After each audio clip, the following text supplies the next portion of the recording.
नमस्कार, मैं हूं अमित पालेत और बात करेंगे ऐसे घटना की जिसको सुनकर आपके भी रोंगटे खड़े हो जाएंगे।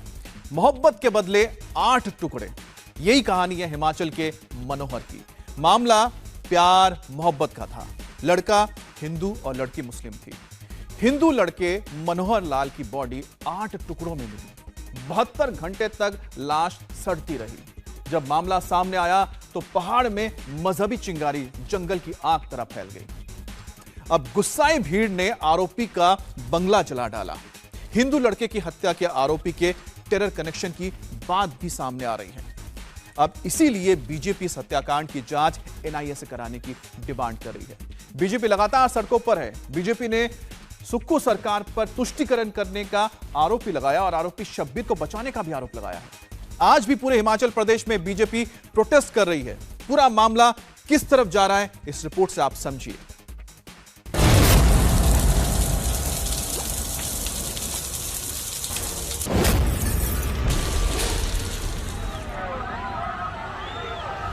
मैं आप सबको विश्वास दिलाता हूं, इस केस की इन्वेस्टिगेशन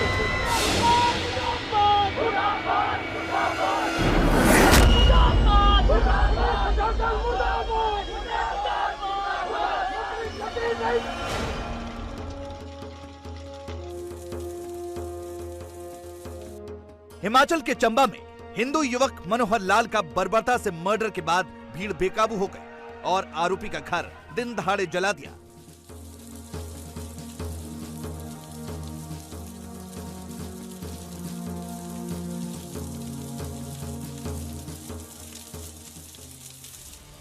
पहाड़ों के बीच बना करोड़ों का बंगला और उसके अंदर रखा सामान जलकर राख हो गया।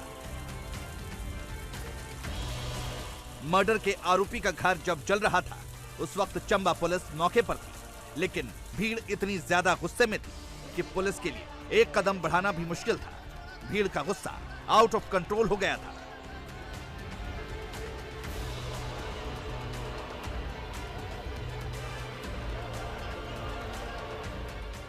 आरोपी शब्बीर का घर पूरी तरह जलकर खाक हो जाने तक नाराज पब्लिक पहाड़ों पर डटी रही।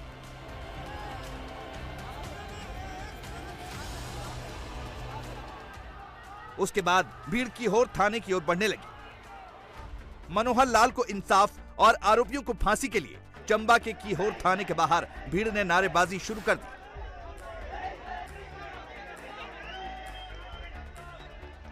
सड़कों पर नाराज भीड़ उतर चुकी थी, जिसके सामने पुलिस सरेंडर मोड में दिख रही थी।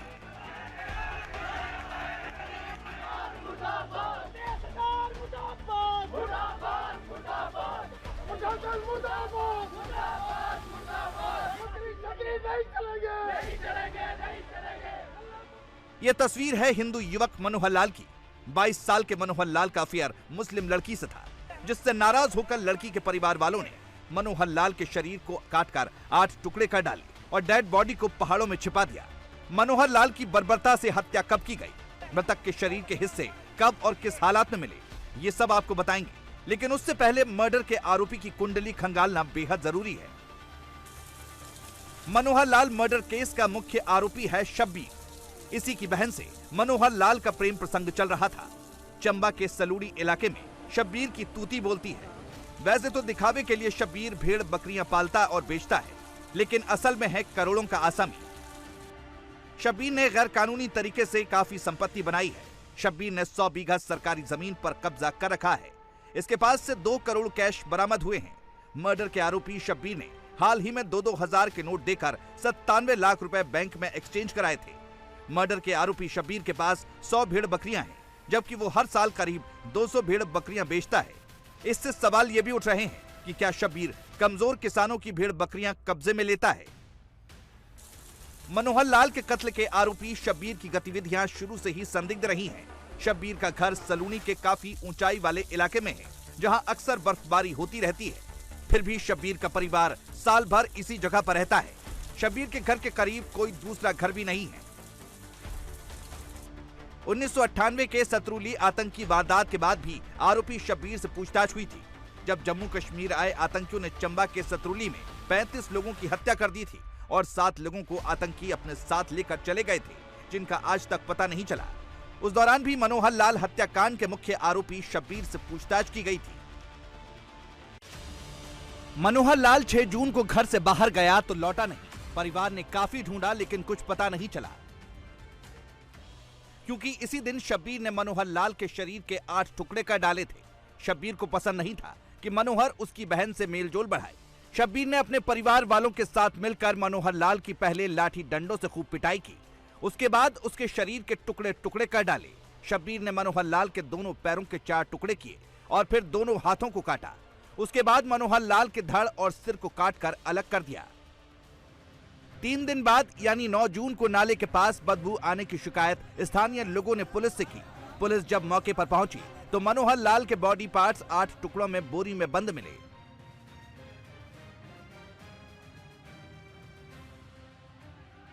मनोहर लाल की बर्बर हत्या की खबर शहर में आग की तरह फैली और पब्लिक सड़कों पर उतर गई। नाराज भीड़ मनोहर लाल के हत्यारों की गिरफ्तारी और फांसी की मांग करने लगी। चारों तरफ प्रोटेस्ट होने लगा। बताया जा रहा है कि शुरुआत में पुलिस का रवैया ढुलमुल दिखा। आरोपी शब्बीर रसूखदार था, इसलिए पुलिस ने टाइट एक्शन नहीं लिया, जिसके बाद लोगों की नाराजगी बढ़ती चली गई और 15 जून को नाराज भीड़ ने शब्बीर का करोड़ों का घर जलाकर राख कर दिया। इस वक्त हम मौजूद हैं आरोपी शब्बीर खान के उस घर के बाहर, जहां पर कल भीड़ ने जिसे आग के हवाले कर दिया। ये घर आप देख रहे हैं, अभी भी यहां पर धुआं निकल रहा है और ये आरोपी शब्बीर खान का घर है, जिसने एक हिंदू दलित युवक मनोहर की हत्या की। बेरहमी से उसके शरीर के टुकड़े टुकड़े कर दिए। यहाँ पर शब्बीर खान अपने परिवार के साथ रहता था। कल यहाँ पर मनोहर काल के पहले हम बताएं तो मनोहर जो था वो 6 जून को लापता हुआ था। उसके बाद 9 जून को पता चला कि उसकी हत्या कर दी गई है। कल जब अचानक से भीड़ जो है जो ये खबर है वो जंगल में आग की तरह फैलती है और उसके बाद भारी संख्या में 8 से 10 हजार के करीब जो भीड़ है वो पहले थाने के बाहर इकट्ठा होती है। उसके बाद रास्ते में जो है वो भीड़ इस तरफ की ओर मूव करती है और रास्ते में बड़े बड़े पत्थर रख दिए जाते हैं ताकि पुलिस पीछे ना आ सके। और उसके बाद यहाँ पर जो 8 से 10 हजार हजार लोगों की जो भीड़ थी, कहते हैं कि वो यहाँ पर आई, उन्होंने घर में तोड़फोड़ की और इस घर को आग के हवाले कर दिया। शब्बीर खान यहाँ पर अपने परिवार के साथ रहता है। बहरहाल पुलिस ने शब्बीर खान को गिरफ्तार कर लिया है। उसके साथ मुसाफिर हुसैन और फरीदा और 2 और माइनर लोगों को भी गिरफ्तार किया है। करीबन 10 लोगों को हिरासत में लिया गया है। ये एक घर है शब्बीर खान का जहां पर रहता था। उसके अलावा ये एरिया जो है बिल्कुल जम्मू कश्मीर का बॉर्डर ये पड़ता है और सामने जो आपको पहाड़ी नजर आ रही है वो डोडा इलाका है जहां पर आपको बर्फ की पहाड़ियां नजर आ रही है। दूसरा घर जो था वो वहां पर जो था उसका दूसरा घर वहां पर पड़ता था शब्बीर खान का और वो बिल्कुल जम्मू कश्मीर बॉर्डर के बिल्कुल पास में ही है। और इधर से अगर हम नजर दिखाएं तो सामने ये कुपवाड़ा की पहाड़ियां जो हैं ये नजर आ रही हैं आपको। तो बिल्कुल जम्मू कश्मीर बॉर्डर पर बसा हुआ ये गांव है और यहाँ पर जिस तरह से मनोहर की बेरहमी से हत्या की गई, उसके शरीर को टुकड़े टुकड़े कर दिए गए, जब लोगों के जो गुस्सा था वो भड़क उठा। यहाँ से लेकर दूर तक जहां जहां तक नजर जाती थी, कल यहाँ पर सिर्फ भीड़ ही भीड़ यहाँ पर नजर आ रही थी और भीड़ ने जितने यहाँ पर पत्थर हैं और ये यहाँ पर सड़क पर रख दिए और उसके बाद ये पूरा का पूरा जो रास्ता था वो बंद कर दिया गया ताकि जो पुलिस है वो यहाँ तक ना पहुंच पाए और उसके बाद यहाँ पर आग के हवाले कर दिया। ये तस्वीरें अभी भी आग जो है धुआं यहाँ पर सुलग रहा है।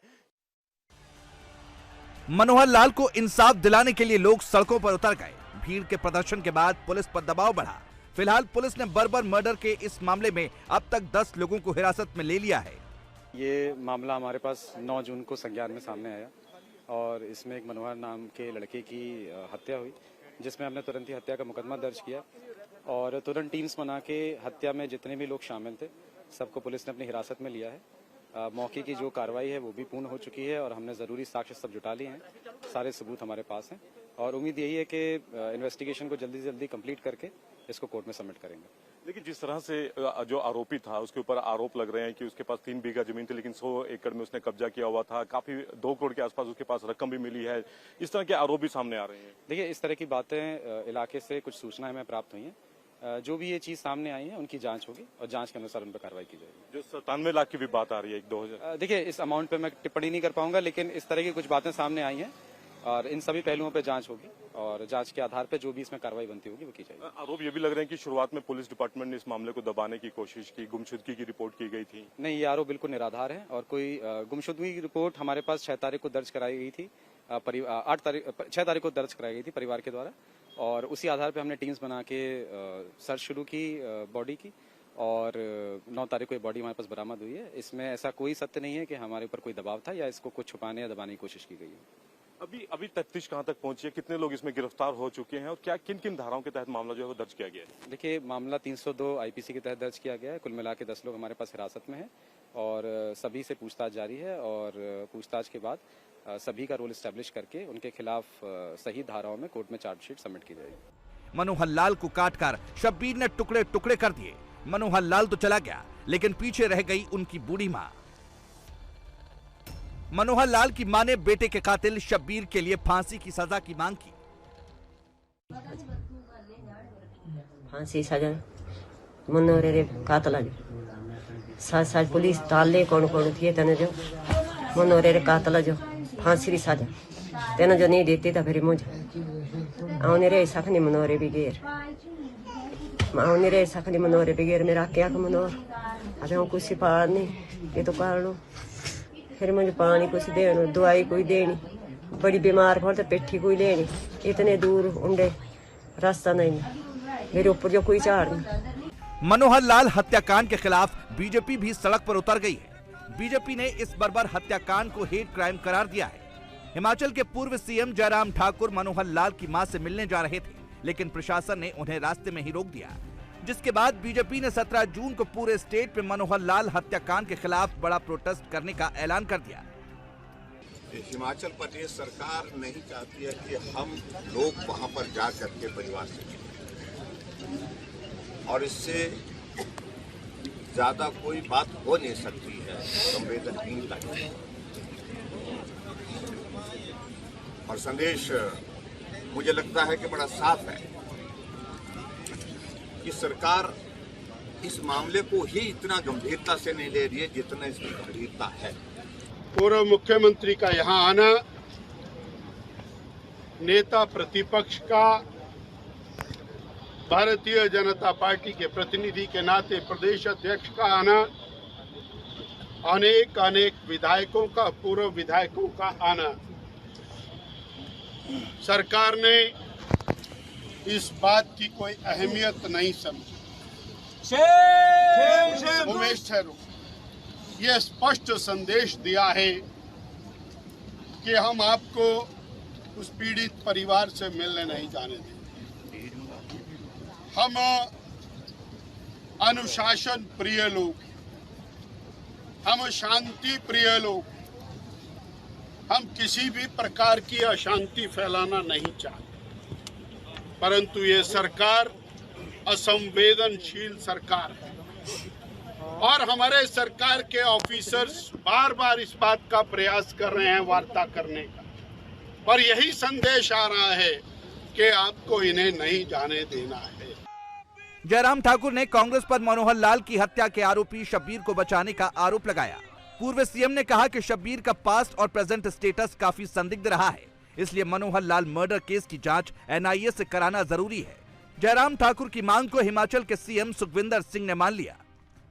वो बहुत निंदनीय है और कानून व्यवस्था की इस प्रकार की हालत प्रदेश में आप देख रहे हैं कि रोज हत्या की घटनाएं, चोरी डकैती की घटनाएं और ड्रग्स की जिस प्रकार से सारी चीजें देखने को मिल रही हैं और माफिया राज एक तरह का मजबूत होता जा रहा है। तो ऐसे में मैं सिर्फ इतने कहना चाहता हूं, चंबा की जो घटना है बहुत दुखद है। जो दोषी है उनके खिलाफ तो कार्रवाई होनी ही चाहिए निश्चित रूप से, और दोषी के खिलाफ कार्रवाई के साथ साथ में इस बात को भी सुनिश्चित करना चाहिए कि आने वाले समय में ऐसी घटनाएं ना हो।